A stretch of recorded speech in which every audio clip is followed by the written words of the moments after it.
பிதாவாகிய தேவனாலும் கர்த்தராகிய இயேசு கிறிஸ்துவினாலும் நம் அனைவருக்கும் கிருபையும் இரக்கமும் சமாதானமும் பெருகுவதாக. அல்லேலூயா. இந்த 7வது மாதத்தின் முதல் நாளில் தேவ சமூகத்தில் உங்கள் அனைவரையும் காண்பதிலே நான் பெருமகிழ்ச்சி அடைகிறேன். இந்த நாளிலும் இந்த மாதத்திற்கான வாக்குத்தத்த வசனம் பிரசங்கியின் புஸ்தகம் 2ஆம் அதிகாரம் 26வது வசனத்தினுடைய முதல் பகுதி. பிரசங்கி 2ஆம் அதிகாரம் 26வது வசனத்தின் முதல் பகுதி. தேவன் தமது பார்வைக்கு நல்லவனாயிருக்கிறவனுக்கு ஞானத்தையும் அறிவையும் இன்பத்தையும் அளிக்கிறார். ஹல்லேலூயா. தேவன் தமது பார்வைக்கு நல்லவனாயிருக்கிறவனுக்கு ஞானத்தையும் அறிவையும் இன்பத்தையும் அளிக்கிறார். ஹல்லேலூயா. அதற்கு ஆப்போசிட்டாக இருக்கிற காரியத்தை அதுக்கு அடுத்தது பார்க்குறோம். ஆனால் நம்ம இந்த நேரத்தில் தேவன் அவருடைய பார்வையில் நல்லவன் என்று யாரை பார்க்கிறாரோ அவங்களுக்கு 3 ஆசீர்வாதங்களை தர்றார். முதலாவது ஞானம், 2வது அறிவு, அடுத்தது இன்பம். ஹல்லேலூயா, ஹல்லேலூயா. அப்படிப்பட்ட தேவன் பார்க்கும்போது பார்த்திங்கன்னா அவர் எப்படி நம்மை பார்க்கிறார் என்று சொல்லும்போது ஆபகூக்கின் புஸ்தகம், ஆபகூக் தீர்க்கதரிசி புஸ்தகம் 1ஆம் அதிகாரம் 13வது வசனத்தில் நாம் பார்க்கிற போது அங்கு சொல்லப்பட்டிருக்கிறது, அவர் தீமையை பாராத சுத்த கண்ணர் என்று சொல்லி அவரை அந்த இடத்துல நாம் வாசிக்கிறோம். ஆபகூக் 1ஆம் அதிகாரம் 13வது வசனத்தில் நம்ம அதை பார்க்கிறோம். தீமையை பார்க்க மாட்டாத சுத்த கண்ணனே, அநியாயத்தை நோக்கி கொண்டிருக்க மாட்டீரே என்று சொல்லி இந்த இடத்துல பார்க்குறோம். ஃபஸ்ட்டு எடுத்தோன்னே அப்போ ஆண்டவர் எதை பார்க்கறதில்ல? தீமையை பார்ப்பதே கிடையாதான். அப்போ பாருங்க, நல்ல செயல் உண்டானாலும் அதை மட்டுமே அவருடைய கண்கள் நோக்கி கொண்டிருக்கிறது. துன்மார்க்கனையும் தூரத்திலிருந்து அறிகிறார் என்று சொல்லி நம்ம பார்க்குறோம். அவங்களுடைய காரியங்களை குறித்து அவர் என்ன செய்கிறாராம்? பக்கத்திலாம் போகிறதில்ல, அவங்கள உன்னிப்பாகவும் பார்க்குறதில்ல. என்ன செய்கிறாராம்? தூரத்திலிருந்து அறிகிறார். ஆனால் நல்ல மனுஷர்களை பார்க்கும்போது அவர்களுக்கு ஆண்டவர் இந்த 3 ஆசீர்வாதங்களை தருகிறார் என்று சொல்லி நாம் வேதத்திலே பார்க்கிறோம். ஹல்லேலூயா. அப்படியாக அந்த ஆசீர்வாதங்களை பெற்ற மனிதர்கள் பார்த்திங்கன்னா தேவ மனிதர்களை அவர் பார்க்கிறார், தேவ ஆலயத்தை அவர் பார்க்கிறார் என்று சொல்லி பார்க்கிறோம். தேவ ஆலயத்திலே கூடி வருகிற ஜனங்கள், தேவ ஆலயத்திலே அவருடைய கண்கள் நோக்கமாக இருக்கிறது. இந்த ஸ்தலத்தில் ஏறெடுக்கப்படும் விண்ணப்பங்களுக்கு என் செவிகள் திறந்திருக்கிறதாகவும் கண்கள் அதன் மேல் நோக்கமாக இருக்கிறதாகவும் இருக்கிறது என்று சொல்லுகிறார். ஹல்லேலூயா. அதை நம்ம பார்த்தோம் என்றால் இந்த 1 ராஜாக்கள் புஸ்தகம் 8ஆம் அதிகாரம் 29வது வசனத்தில் பார்க்கிற போது இரவும் பகலும் அதன் மேலே ஆண்டவர் நோக்கமாக இருக்கிறார் என்று சொல்லி பார்க்கிறோம். 1 ராஜாக்களின் புஸ்தகம் அதில் நீங்கள் பார்க்கிற போது 8ஆம் அதிகாரம் 29வது வசனத்தில்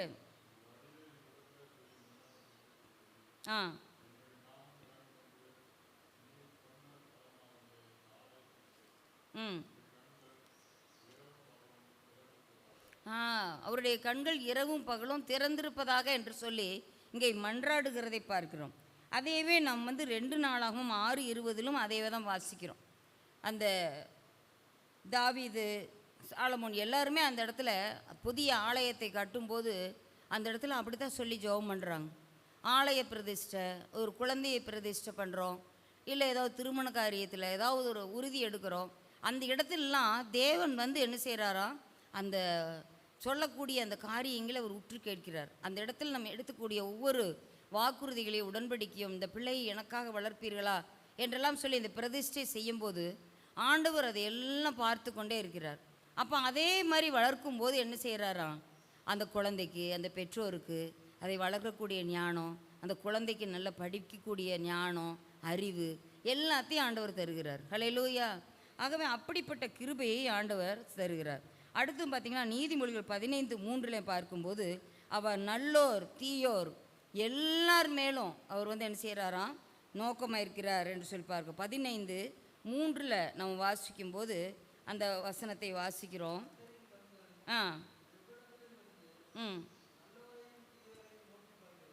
நல்லோரையும் தீயோரையும் நோக்கி பார்க்கிறது.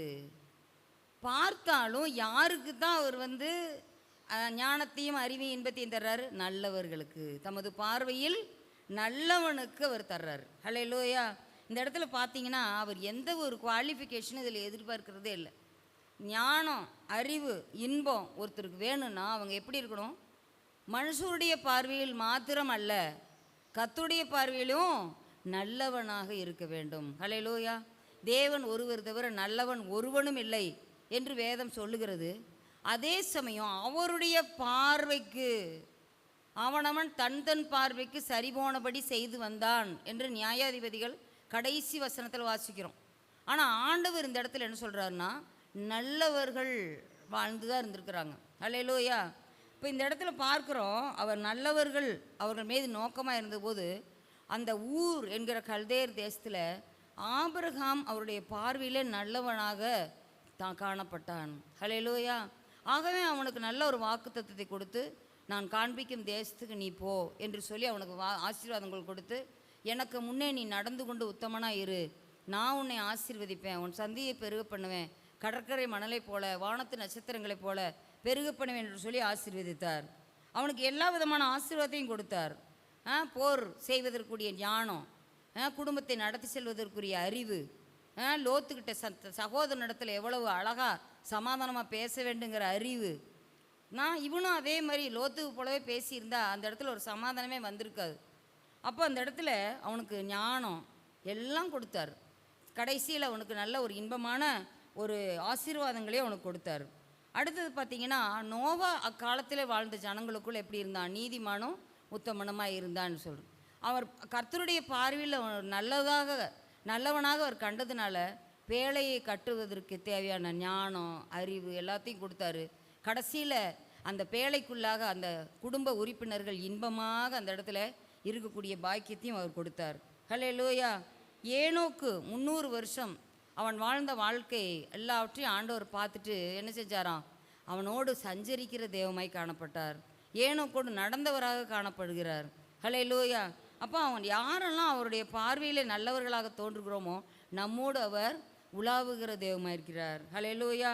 அதே போல் யோசுவா, யோபு அவங்களெல்லாம் பார்த்தோம்னா அவங்கெல்லாம் கர்த்தரின் பார்வையில் நல்லவர்களாக காணப்பட்டார்கள். யோசேப்பு, ஈசாக்கு, யாக்கோபு, நம்ம முற்பிதாக்கள் எல்லாருமே ஆண்டவருடைய பார்வையில் அவர்கள் நல்லவர்களாக காணப்பட்டார்கள்.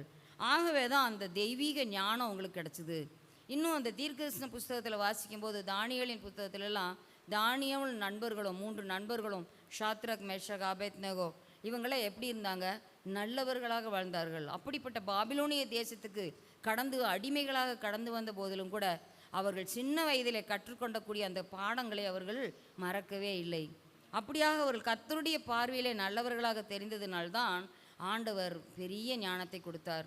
பரிசுத்த தேவர்களின் ஆவியை தானியேலுக்கெல்லாம் தந்து கருகலான காரியங்களை அவன் எடுத்து சொல்லக்கூடிய ஒரு நல்ல ஒரு ஸ்லாக்கியத்தை அவன் பெற்றான். ஹல்லேலூயா. எல்லா ஞானியர், ஜோசியர் எல்லாரை காட்டிலும் அவர்கள் எத்தனை மடங்கு சமத்தர்களாக காணப்பட்டார்கள்?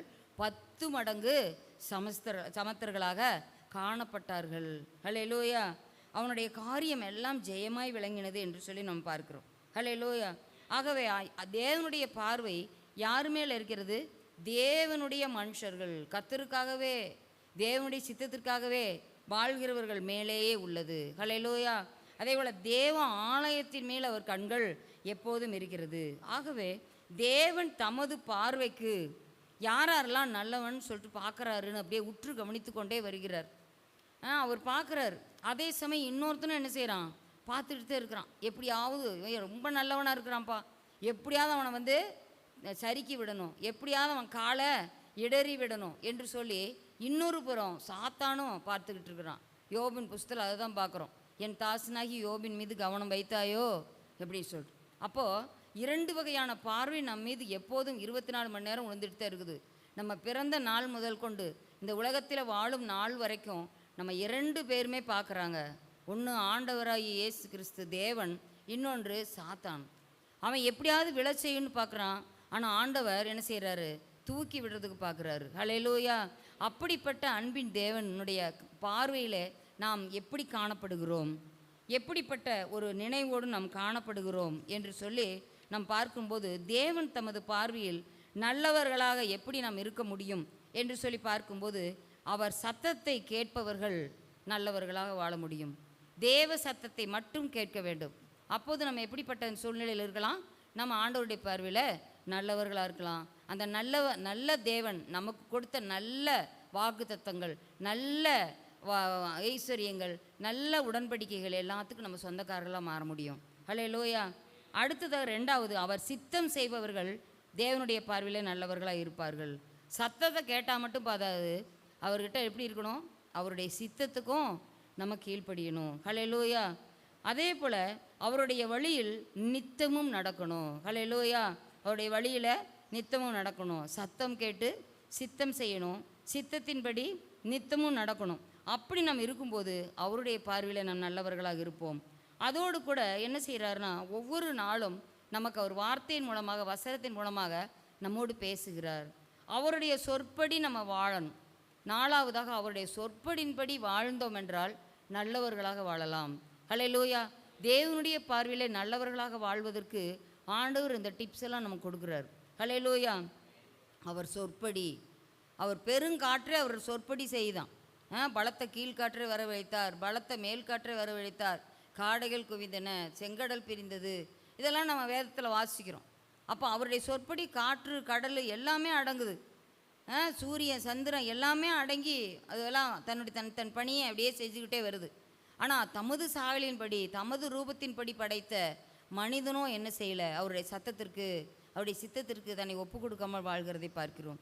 அப்போ இந்த இடத்துல பார்க்குறோம், அவர் சொற்படி நாம் செய்ய வேண்டும், அவர் சொல்லுகிற சொல்லை கேட்க வேண்டும்.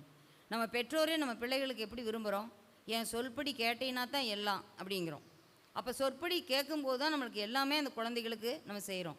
அப்போது ஆண்டவர் நம்ம இந்த உலகத்தில் அவருடைய பிள்ளைகளாக படைத்திருக்கிறார் என்றால், அவர் நல்லவர்களாக வாழ வேண்டும், அவர்கள் வல்லவர்களாக வாழ வேண்டும், ஞானத்தில் தேறினவர்களாக வாழ வேண்டும், அவர்கள் அறிவோடு வாழ வேண்டும், அவர்கள் நல்ல இன்பமாக வாழ வேண்டும் என்று சொல்லி தான் விரும்புகிறார்.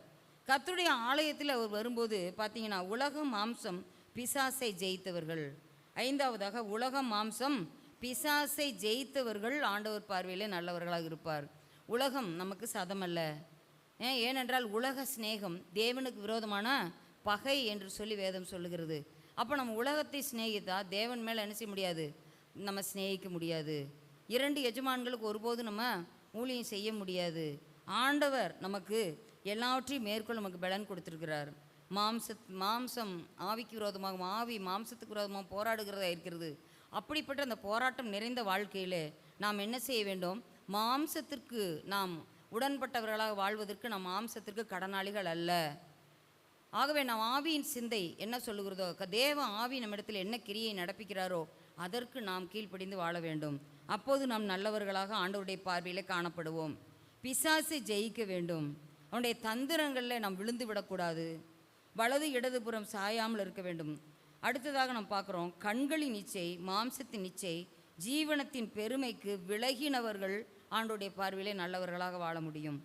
அடுத்ததாக, வலது இடதுபுறம் சாயாமல் தேவனை மாத்திரம் நோக்கி கொண்டிருக்கிறவர்கள் நல்லவர்களாக வாழ முடியும்.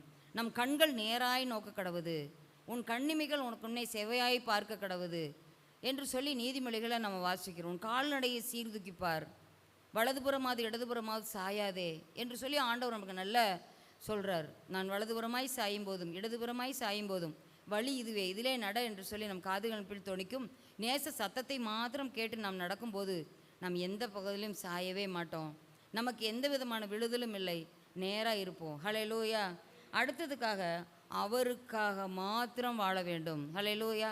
இந்த உலக வாழ்க்கையில் நமக்கு நண்பர்கள், உறவுகள் எல்லாம் நமக்கு ஆண்டவர் கொடுத்துருந்தாலும், அவர்களுக்காக நம்ம வாழ்ந்தாலும், தேவனுக்காக வாழும்போது அவர்களுக்காக நம்ம வாழ்ந்து விடுவோம். ஹல்லேலூயா. அப்படிப்பட்ட ஒரு மனிதர்கள் மத்தியில் தான் தேவனுடைய பார்வை இருக்கிறது. ஹல்லேலூயா. அப்படிப்பட்ட தேவன் தமது பார்வையிலே நல்லவர்களுக்கு ஆண்டவர் என்ன கொடுக்கிறார்? 3 ஆசீர்வாதங்கள்னு பார்த்தோம்.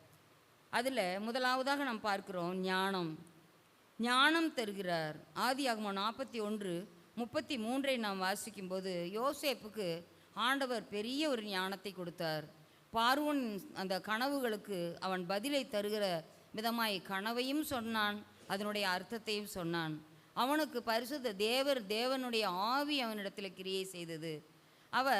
அவர் நல்லவனாகவே வாழ்ந்தான். பெற்றோருக்கும் உற்றோருக்கும் சகோதரருக்கும் எல்லாருக்கும் நல்லவனாகவே இருந்தான்.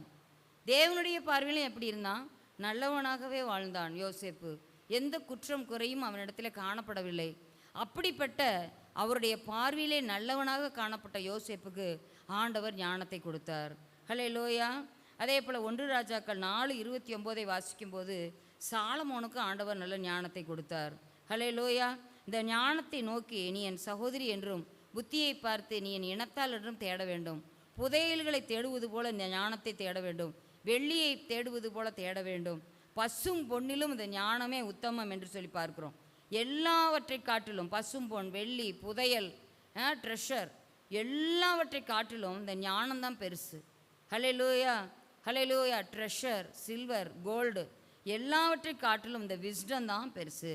கர்த்தருக்கு பயப்படுதலே இந்த ஞானத்தின் ஆரம்பம். ஆகவே முதலாவது யார் ஒருவர் கர்த்தருக்கு பயந்து நாம் ஜீவிக்கிறோமோ அவர்களுக்கு ஆண்டவர் ஞானத்தை கொடுக்கிறார். ஹல்லேலூயா. ஏன் என்று கேட்டால் நீதிமொழிகள் 1ஆம் அதிகாரத்தில் நம்ம வாசிக்கிறோம், இந்த வழியாய் வருகிறவர்கள் பேதையராயிருந்தாலும் கூட திசை கெட்டு போவதில்லையா. அப்போ கர்த்தரை தேடுகிற எந்த படிப்பறிவுமே இல்லை, எங்களுக்கெல்லாம் எதுவுமே இல்லை, எனக்கு ஜெபம் பண்ண தெரியாது, வேதம் வாசிக்க தெரியாது, ஜெபிக்க தெரியாது அப்படின்னு சொல்கிறவங்களுக்கு கூட கர்த்தருடைய வழியிலே அவங்க உத்தமமாய் நடக்கும்போது அவர்களுக்கு அந்த ஞானத்தை கொடுக்குறார் ஆண்டவர். ஹல்லேலூயா. அப்படிப்பட்ட ஞானத்தை நாம் நாட வேண்டும். உலகம் கொடுக்குற ஞானம், அறிவு இதெல்லாம் இந்த பூமியோடு போச்சு. ஆனால் ஆண்டவர் கொடுக்குற ஞானமோ நமக்கு நித்தியமானது. ஹல்லேலூயா. அப்படிப்பட்ட அந்த ஞானத்தை ஆண்டவர் தருகிறார். நீதிமொழிகள் 3:17 வாசிக்கும்போது அந்த ஞானம் இனிமையும் கூட தருகுது என்று சொல்லி நம்ம பார்க்குறோம். நீதிமொழிகள் 4:7 அந்த ஞானமே முக்கியம் என்று சொல்லப்பட்டிருக்கிறது. நீதிமொழிகள் 4:7 பார்க்குறோம், ஞானமே முக்கியம் என்று சொல்லி. 9:9 நீதிமொழிகள் 9ஆம் அதிகாரம் 9வது வசனத்தில் ஞானம் உள்ளவன் அறிவுள்ளவன் ஆவான் என்று சொல்லப்பட்டிருக்கிறது. ஞானத்துக்கு அடுத்து என்ன வருதான்? அறிவு. ஹல்லேலூயா.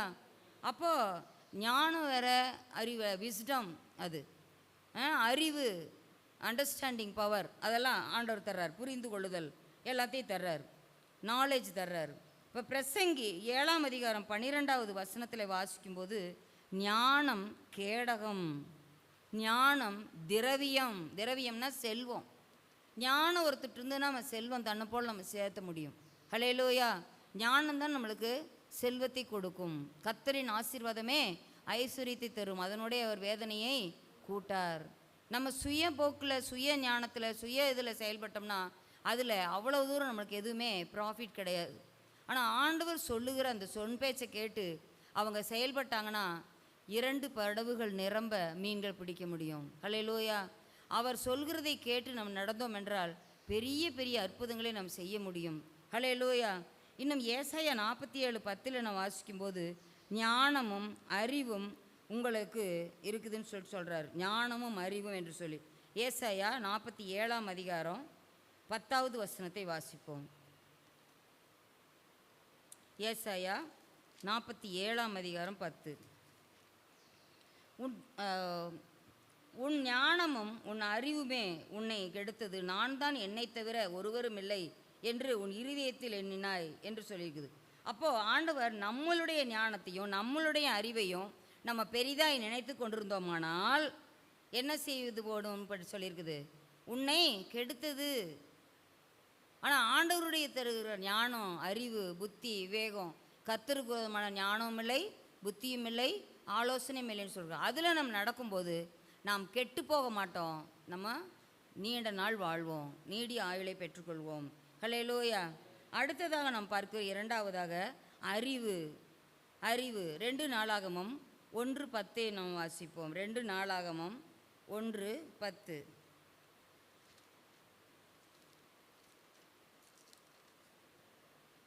இப்போதும் நான் இந்த ஜனத்துக்கு முன்பாக போக்கும் வரத்துமாய் இருக்கத்தக்க ஞானத்தையும் அறிவையும் எனக்கு தந்தருளும். ஏராளமாய் இருக்கிற இந்த உம்முடைய ஜனத்தை நியாயம் விசாரிக்கத்தக்கவன் யார் என்றான். பார்த்தீங்களா, அந்த இடத்துல என்ன சொல்கிறாரு? நான் இந்த ஜனத்துக்கு முன்பாக நான் எல்லா காரியத்தையும் செய்யணும். அப்படி போக்கும் வரத்து நான் இருக்கும்போது அந்த இடத்துல எனக்கு ஞானத்தையும் அறிவையும் எனக்கு தாங்கன்னு சொல்லிட்டு கேட்குறாரு. நீ வேற எதையும் கேட்காம வெறும் ஞானத்தை மட்டும் அறிவை மட்டும் கேட்டதுனால நீ கேளாத ஐஸ்வர்யம் எல்லாமே உனக்கு தரேன்னு ஆண்டவர் சொல்லிட்டார். ஹல்லேலூயா. இப்போ அறிவு நமக்கு ரொம்ப முக்கியம். நீதிமொழிகள் 9:9 நம்ம வாசிக்கும்போது ஆண்டவர் என்ன தருகிறாராம்?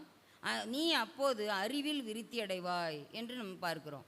அறிவில் விருத்தி அடைவாய். அறிவு இருக்கிறது வேற, அறிவு விருத்தி அடைகிறது வேற. ஹல்லேலூயா. எல்லாருக்குமே அறிவு இருக்கும். ஆனால் அவருடைய பார்வையில் நல்லவனாக இருப்பவனுக்கு மேலும் மேலும் அறிவை தருகிறார். ஹல்லேலூயா. அறிவில் ஒரு விருத்தி, அறிவில் ஒரு பெருக்கம். எப்படி இவனுக்கு இந்த ஞானமெல்லாம் எங்கே கிடச்சிது? அவருடைய சீசர்கள்லாம் பார்க்கும்போது மக்கள் அப்படி தான் சொல்கிறாங்க, இவர்கள் கல்லாதவங்களாம், படிக்காதவங்க, மீன் பிடிச்சிட்டு இருந்தாங்க, எப்படி இந்த ஞானம் கிடச்சிது அப்படின்னு சொல்லிட்டு எல்லோரும் வியக்கிறாங்க. அது காரணம் என்ன? அவருடைய பார்வையில் அவங்க நல்லவங்களாக காணப்பட்டாங்க. ஹல்லேலூயா. அடுத்து நம்ம பார்க்குறோம், ரோமர் 11:33 வாசிக்கும்போது தேவ ஞானம் நமக்கு ஞானத்தையும் அறிவையும் கொடுக்கிறது என்று சொல்லி நம்ம பார்க்குறோம். ரோமர் 11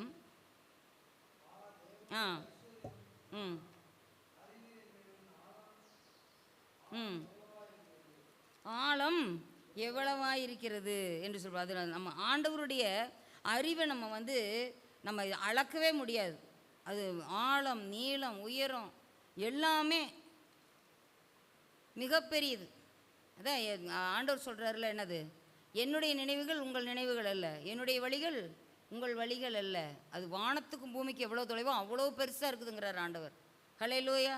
ஆகவே அப்படிப்பட்ட தேவ ஞானத்தையும் அறிவையும் நாம் ஆழம் நீளம் எல்லாம் அறிந்து நாம் அதில் இன்னும் நம்ம பாடுறோம், நீச்சல் ஆழம் மூழ்கணுமே என்றெல்லாம் சொல்லி பரிசுத்த ஆவியானவருக்குள்ளாக சொன்னோம். பரிசுத்த ஆவியானவர் நம்மை நல்லவர்களாக பார்க்கும்போது, திரியேக தேவன் மூன்றாம் நபர் பரிசுத்த ஆவியானவர் நம்மை நல்லவன் என்று பார்க்கும்போது ஆண்டவர் எல்லா நன்மைகளையும் நமக்கு தருகிற தெய்வமாக இருக்கிறார். ஹல்லேலூயா. ஆகவே இன்னும் பார்த்தீங்கன்னா பிலிப்பியர் 1:9 பார்க்குறோம், இந்த அறிவில் நம்ம பெருகணும் அப்படின்னு சொல்கிறார். அதே போல் அறிவின் மேன்மையை நம்ம அறிந்து கொள்ளணும் அப்படின்னு சொல்கிறார். அவருடைய சித்தத்தை அறிகிற அறிவு, தேவனை அறிகிற அறிவு, இதெல்லாம் நமக்கு இந்த உலகத்தில் வரணும். தேவனை அறியும் அறிவை நம்ம காணப்பட்டுச்சுன்னா நம்ம வாழ்க்கையில் அடுத்ததாக மூன்றாவது காரியத்தை ஆண்டவர் தருகிறார். சங்கீதம் 133:1 நம்ம என்ன வாசிக்கிறோம்? இதோ சகோதரர் ஒருமித்து வாசம் பண்ணுகிறது எத்தனை நன்மையும் எத்தனை இன்பவுமாய் இருக்கிறது. ஹல்லேலூயா. எப்படிப்பட்டது? அபிஷேகத்திற்கு இணையாக சொல்லுகிறார்கள். ஆகவே இந்த இடத்துல பார்க்குறோம், இன்பம். எது இன்பம்? இந்த உலகத்தில் எல்லாம் இன்பம் இன்பம்னு சொல்லிட்டு உலகத்தில் கண்களின் காட்சி, நம்மளுடைய நெஞ்சின் வழிகள், அதெல்லாம் பார்த்திங்கன்னா இப்போ தற்சமயம் பார்த்தா எல்லாம் இன்பமாக தான் தெரியும். ஆனால் கடைசியில் அந்த இன்பம் எங்கே கொண்டு முடியும்? துன்பத்தில் முடியும். ஆனால் தேவன் தருகிற இன்பமோ எங்கே கொண்டு முடியும்? பேரின்பத்தில் முடியும். ஹல்லேலூயா. ஆகவே இன்பம் இதே, நல் இன்பம் இதே, இயேசு நாமம் இன்பம் இதே என்று சொல்லி நல்ல ஒரு பாடல் இருக்குது. அப்போது ஆண்டவர் அந்த இன்பத்தை நமக்கு தருகிறார். அந்த நாள் இன்ப நாள், எந்த நேசு வானில் தோன்றும் அந்த நாள் என்று சொல்லி பார்க்குறோம். அப்போ பாருங்கள், அந்த இன்பத்தை ஆண்டவர் தர்றாரு, இம்மையிலும் தர்றாரு, மறுமையிலையும் தர்றாரு. ஹல்லேலூயா. ஆகவே நாம் செய்ய வேண்டியது ஒன்றே ஒன்று, தேவனுடைய பார்வையிலே நம் நல்லவர்களாக இருக்கிறோமா என்பது மட்டும்தான். ஹல்லேலூயா. அடுத்தது பாருங்கள், அந்த இது என்ன சொல்லுது? 135வது சங்கீதம் 3வது வசனத்திலையும் பார்த்தோம்னா, கர்த்தரை கீர்த்தனம் பண்ணுகிறது இன்பம். ஹல்லேலூயா. பார்த்தீங்களா? ராஜ சமூகத்தில் இன்பந்தான். ஹல்லேலூயா. அப்போது நீதிமொழிகள் 2:10 கூட நம்ம வாசிக்கும்போது, அந்த அறிவு ஆத்துமாவுக்கு இன்பத்தை தருதான். நம்ம சரீரம் பிரகாரமாக இருக்கக்கூடிய இன்பம் மாத்திரமல்ல, நம்ம ஆத்துமாவிலே ஒரு இன்பம், ஆவியிலே ஒரு களி கூறுதல், எல்லாத்தையும் ஆண்டவர் தர்றாரு. ஹல்லேலூயா. இந்த உலகத்தில் இருக்கக்கூடிய சந்தோஷங்கள், அனித்தியமான பாவ சந்தோஷங்கள்லாம் சரீரத்துக்கு மட்டும்தான் இன்பத்தை கொடுக்கும். ஆனால் ஆண்டவர் தருகிற அந்த இன்பமோ என்ன தருதான்? சரீரத்திற்கு இன்பம், ஆவியிலையும் இன்பம், ஆத்துமாவிலையும் இன்பம், எல்லாத்துக்கும் ஆண்டவர் தர்றார். என் ஆவி என் கர்த்தராகிய தேவனில் களி கூறுகிறது, மரியாள் பாடுறாங்க.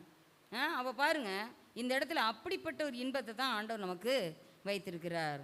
நீதிமொழிகள் 24:14 வாசிக்கும்போது, இந்த ஞானமானது உன் ஆத்துமாவுக்கு இன்பத்தை கொடுக்கணும் அங்கே நம்ம வாசிக்கிறோம்.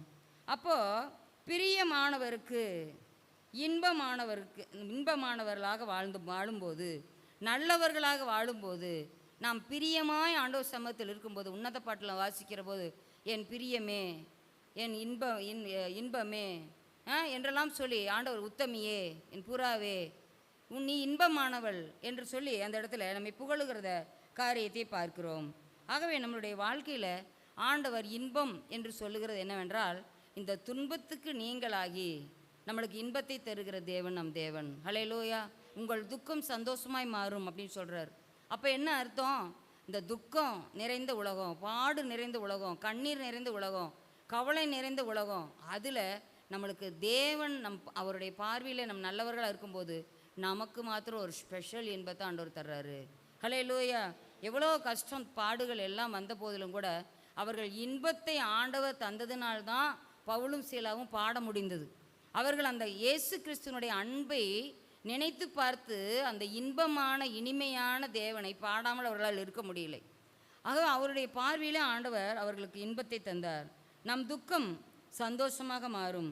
தாவீதினுடைய வாழ்க்கையில் பாருங்கள், எவ்வளோ கஷ்டம், எவ்வளோ பாடு, வீட்லேயும் மதிப்பில்லை, வெளியிலையும் மதிப்பில்லை, இங்கே வந்த இடத்துலையும் என்ன இல்லை, அவனை கொஞ்சம் கூட அவங்க சவுல் மதிக்கவே இல்லை, சுற்றிக்கிட்டு இருக்கிறாங்க அவனை துரத்தி. அப்போ தாவீதுக்கு ஆண்டவர் என்ன செஞ்சார்? அவரே இன்பமாக இருந்தார். நான் கர்த்தர் என்னோட மேய்ப்பராக இருக்கார், நான் தாழ்ச்சி அடையவே மாட்டேன், என் ஜீவனோட நாளெல்லாம் நன்மையும் கிருபையும் மாத்திரம்தான் தொடரும்னு சொன்னார். நீடித்த நாட்களால் என்னை அவர் திருப்தியாக்கி அவருடைய ரட்சிப்பு எனக்கு காண்பிப்பார் என்று சொல்லி தான் அவர் ஒவ்வொன்றிலையும் சொல்கிறார். கர்த்தர் என் கீதமானவர், அவர் என் அடைக்கலமானவர், அவரே என் கோட்டை, என் தஞ்சம் என்று சொல்லி அவர் கர்த்தரை புகழ்கிறத பார்க்குறோம். அவனுடைய வாழ்க்கையில் எல்லா துன்பமும் இன்பமாக மாறினது. யோசேப்புக்கு பாருங்கள், அவன் கஷ்டம், குழியில் போட்டாங்க, விற்றாங்க, எல்லாம் செஞ்சாங்க, ஆனால் கடைசியில் எடுமா மாற்றினார் ஆண்டவர், இன்பமாக மாற்றினார். ஹல்லேலூயா. அதே போல் ரூத்துக்கு பாருங்கள், எவ்வளோ கவலையோட கஷ்டத்தோடு வந்தா, ஆனால் கர்த்தருடைய பார்வையில் எப்படி இருந்தாவா? அருமையான இருந்தாள், நல்லவளாக காணப்பட்டாள், எல்லாருக்கும் நல்லவளாக காணப்பட்டாள். அப்படி இருக்கும்போது ஆண்டவர் வாழ்க்கையில் இன்பத்தை கட்டளையிட்டார். அவள் துன்பம் எல்லாம் மாறிடுச்சு, விதவியின் நிலையெல்லாம் மாறிடுச்சு. ஆண்டவரை பெரிய ஒரு அற்புதத்தை செய்தார். நகோமி, நான் மிகவும் கசப்பானவள், சர்வ வல்லவர் எனக்கு மாறாவை கட்டளையிட்டார் என்று சொல்லி சொல்கிறாங்க. என்னையெல்லாம் மாறான்னு சொல்லுங்கள், நகோமின்னு சொல்லாதீங்கன்னு.